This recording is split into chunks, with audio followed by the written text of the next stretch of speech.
Patty, it's Rachel. Enjoy your personal video.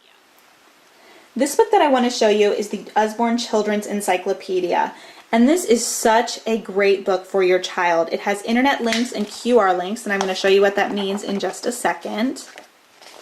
So as you go through, it has different topics that your child might want to learn more information about. Children are so curious about the world, and it is just a great place for them to go to learn more information about different things. So for example, we're going to look at this page. And so this is about earthquakes.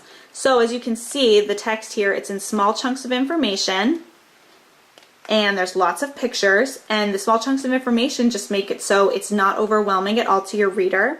And then there's also internet links, and so what that means is you can go to www.usborne.com/quicklinks, and you can put in the particular book and then the page number, and it will take you to more websites that talk about earthquakes. And sometimes there's games, sometimes there's little games for like puzzle activities that they can do, and just more information about them. Sometimes there's videos. It just depends on the page number and the book. And so there's also QR codes. So that's when it has this that you can scan into your phone. And it's this particular one is watch a video clip about tsunamis. So this is just a great book to have on hand for your child, because they're just so curious about the world, and it gives them a safe place to go online to learn more about what they are interested in. Again, this is the Children's Encyclopedia. This book that I want to show you is called Planet Earth, and this is one of our beginners nonfiction books. These books are designed for the new reader. So all of the words in here are words that a new reader could read, and it talks about something nonfiction. So this particular book talks about the Earth. So it begins with talking about the Earth in space. And as you can see, there is a lot of words for them to read on the page, but all of the words are at a beginning reader level. So a child who is newly reading would be able to read this book. And there's also lots of pictures to keep them engaged, and they're learning. So it is just a reading book and a nonfiction book all in one. So it's interesting for them to read. It talks about mountains and volcanoes, things that kids are fascinated in. It's a picture book and a paper book here, but it's hardcover on the outside. And there's a whole series of this book. So if your child loves nonfiction and they're a beginning reader, this will get them to read.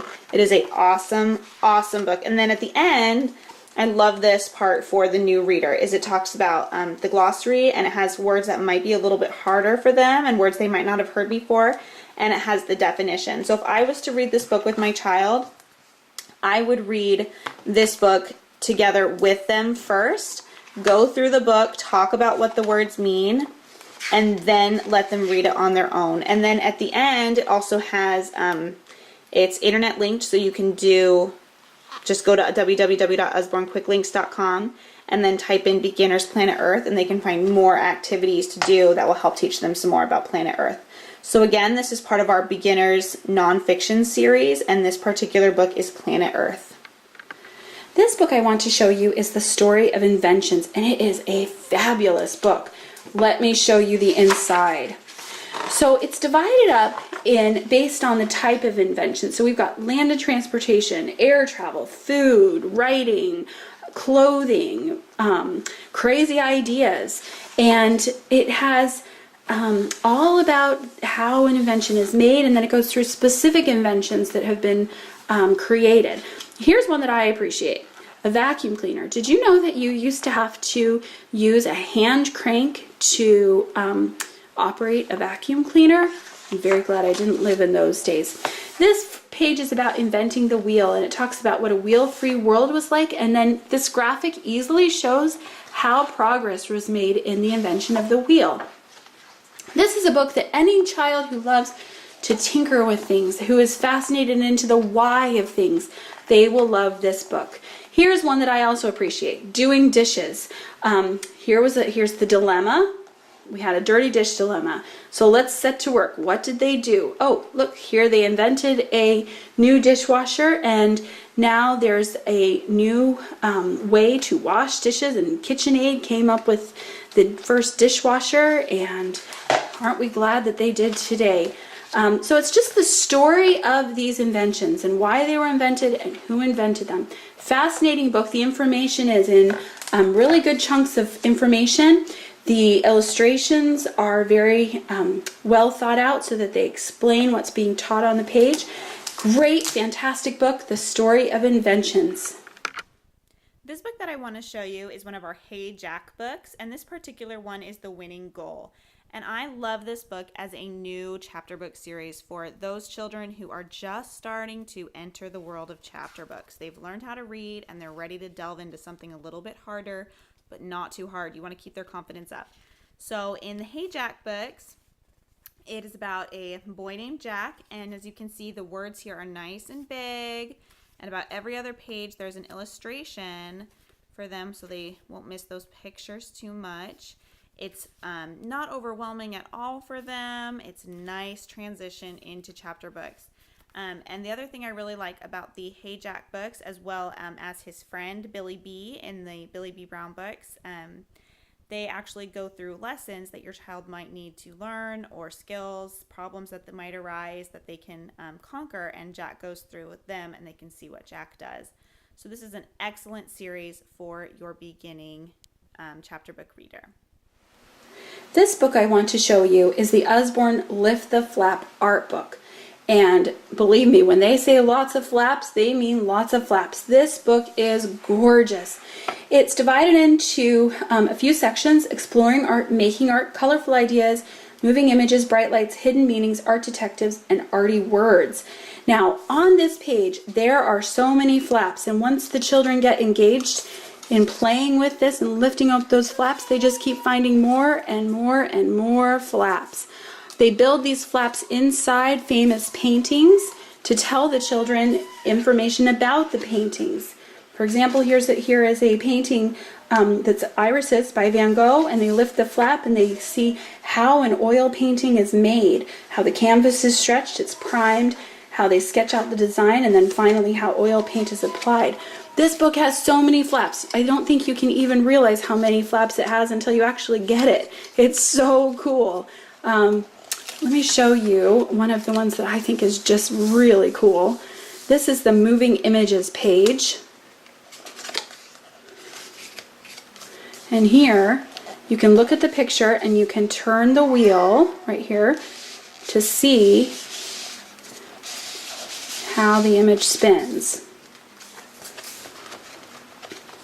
The information is in bite-sized chunks, and they're going to learn all about famous paintings, all about art history with this flap book. Again, this is the Usborne Lift the Flap art. This book I want to show you is one of our See Inside books. It's See Inside Your Body, and it has over 50 flaps to lift. It's an extremely popular Usborne book. Classic Usborne, bite-sized chunks of information, and it talks all about your body. And there are flaps to lift throughout the book to explain to the child what's going on underneath your skin. So here is eating and excreting. You've got your food that goes into your mouth, what your tongue does to it, it pushes it down, goes into your stomach. Here's your food in your stomach, it gets pushed out. Here, your liver is taking the nutrients out of it. Goes into your intestines. They can see the inside of the intestine. It explains how the nutrition is taken out of the food and absorbed by your body. And then it's got your poop, the leftover, and finally the poop at the bottom. They all love that, I'm sure. It goes into breathing air, and it does a really great job of explaining how we breathe in the oxygen and how it gets transported through our lungs and through our heart and into our body. How our body pumps blood, bones and muscles, brain power. There's all these different flaps to lift to talk about neurons in the brain and the senses. And finally, we've got drinking and peeing, and it talks about the kidneys, how the kidneys work, what's your ureter, and then your bladder and how that happens. It's a really fascinating book for children, very, very popular. Again, this is See Inside Your Body. This book is called Nibbles, and this is about a little nibble monster who loves books. And I'm just going to kind of show you. It has flaps in here So this story is about a little monster called Nibbles. And this is such a fun book for toddlers. They love, love, love this book. Nibbles likes to nibble soap, and Nibbles nibbles socks. Nibbles chomps on rubber ducks, and Nibbles munches clocks. Nibbles loves to nibble toes, and Nibbles nibbles hooks. But Nibbles' favorite thing of all to nibble on is books. So then, oh no, where's Nibbles? And he nibbled his way through the book right there. So then you find him, and oh, he went into a book. And the book that he went into was Goldilocks and the Three Bears. And then what you can do, which is really cute, is within that page, there's a little book in here, how Nibbles gets into Goldilocks' story, and then he nibbled his way through Goldilocks. And then he nibbles his way through Little Red Riding Hood. And then he nibbled again, and now he goes into Jack and the Beanstalk. He goes in, and the goose ended up getting Nibbles, brings him back, and then he drops him back into his own story. Yay, the golden goose has dropped Nibbles back into his own book. Ouch! Thank you, golden goose. Now quick, let's close the crate before Nibbles escapes. So that they have a lot of fun doing that part. And then, phew, well done. Now you really mustn't take your eyes off Nibbles, not even for 1 second. Stop, can you hear something? What's that noise? Nibble, chew, chew. And then, oh no, Nibbles! And then there's a hole in the back of the book where Nibbles went through. So this is Nibbles, another toddler favorite book. This book that I want to show you is called You Choose. I just love this book. This book is great for all ages, in my opinion. From, I don't know, young toddlers probably would be the youngest you would want to go for this book. And then all the way up to 12, 13, even older if they are interested in still reading picture books, which I think all kids should have picture books every once in a while. So if you could go anywhere, where would you go? So it has a question, and then it has just different things where they would go. Cities, outer space, there's an island here, waterfalls, deserts, volcanoes, forests, mountains, wherever. And I like this book because you can ask them, oh, why would you choose to go there? And maybe one person would say, oh, I want to go to the beach. Oh, I want to go to the mountains. Well, where? Why would we want to go there on vacation, etc.? Just a great book just to connect with your child in our busy lives. So this page says, who would you like for family and friends? And there's all these cute pictures here. There's little prompts. I want her to be my friend. Can he be my grandpa? And the little cat says meow. There's just cute little funny things. What kind of home would you choose? And then there's just a bunch of different homes that they can choose. And you can ask them, oh, why would you want to live there? Or why would you want to live in the windmill? Oh, this is pink. That's why you want to live there, huh? Just different things like that. What would you put in it? So this is just filled with different things that would go in a house. And I really like this because there's some things that were there when I grew up that my son hasn't seen before. Like a stereo. He's like, what's that, Mama? And I'll tell him. And so there's just tons of different things for them on this page. Would you travel with wheels or wings, or perhaps choose one of these other things? It's just great for being, oh, look, what's this? What's that? Just pointing out what are these different things on this page. That's another way that you could read this book, besides just choosing. When you're hungry, what would you eat? What would you wear? Choose some shoes and perhaps a hat. Why not get yourself a pet or 2 or 3 or more? Is there a job you'd like to do? What would you do for fun? And then sometimes we read this as a bedtime book because of this last page. And when you got tired and felt like a snooze, where would you sleep? You choose. Good night. So again, this is You Choose. It's a hardcover with them pages in the middle. We adore this book.